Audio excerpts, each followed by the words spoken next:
Matt, this is one of those fights at 135 pounds that very well could fit anywhere on any type of card, pay-per-view, main card, prelims, what have you, and end up being a possible fight of the night. Okay. And this is one between the magician, John Dodson, a former standout at 125 who's had success at 135, taking on just an uber prospect, Nathaniel Wood. And I say that with a lot of conviction because this is a guy that just continues to finish opponent after opponent after opponent. In the UFC, he hasn't faced maybe that level of competition. I mean, you look at the last two wins, Andre Ewell and Jose Alberto Quinones, but he's looked absolutely amazing. And John Dodson doesn't really allow you to have a performance like that.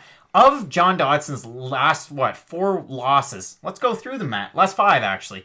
Demetrius Johnson, John Lineker, Marlon Moraes by split decision, Jimmy Rivera, Piotr Jan. You might have heard of a few of those. Where Piotr Jan, a lot of people want him to challenge for the title, 135 pounds. But John Dodson had a little bit of success in that fight, even at one point, and a lot of people are going to say I'm wrong here, but it's true.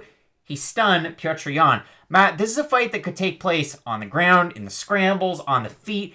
This is one of the fights that I'm most excited for at 100. It doesn't matter if it's 135 pounds. This fight could take part on the ground, but if it does, Nathaniel Wood's going to leave with an arm. That's the problem. Like, Nathaniel Wood's very hittable. That's the one thing in this fight that really worries me. He seems like in every single one of his fights, he gets rocked to a certain degree. He might not always get dropped, but he gets hit clean more often than not. And he is sort of like the grappling version of Piotr Jan. I know that's a weird way of describing it, but when you really think about what Piotr Jan does, he's very heavy-handed, goes in there, and just kind of runs over everyone.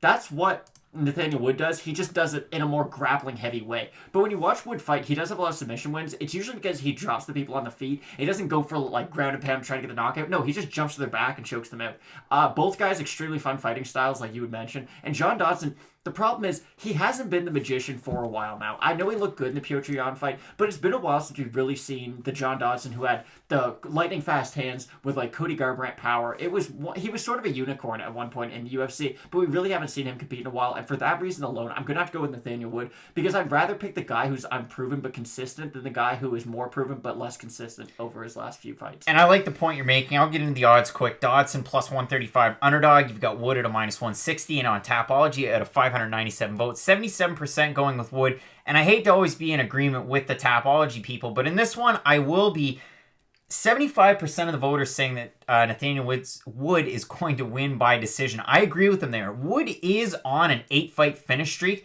But again, like I said to start this one off, John Dodson's a guy where it's tough to have a fight and look good against John Dodson unless you're Demetrius Johnson or Jimmy Rivera. But Nathaniel Wood in this one, I think he's going to be able to get it done again by decision. But this is the fight where it's sink or swim for Nathaniel Wood. If you get a win over John Dodson, you move on and you springboard against maybe a Cody Garbrandt. That would be great. Or maybe a Marlon Vera. Who knows? Maybe Rafael Sunsao. And if you're John Dodson, if you get the win here, it's kind of the same old, same old. Yeah. Are you gatekeeper or are you not? You're more than likely you are. But Matt, I'm really looking forward to this fight because it could be fireworks and it should be a good one. On the prelims, UFC Rio Rancho, our predictions for the card, Fight Olympics on YouTube. Oh, son of a gun. Let's get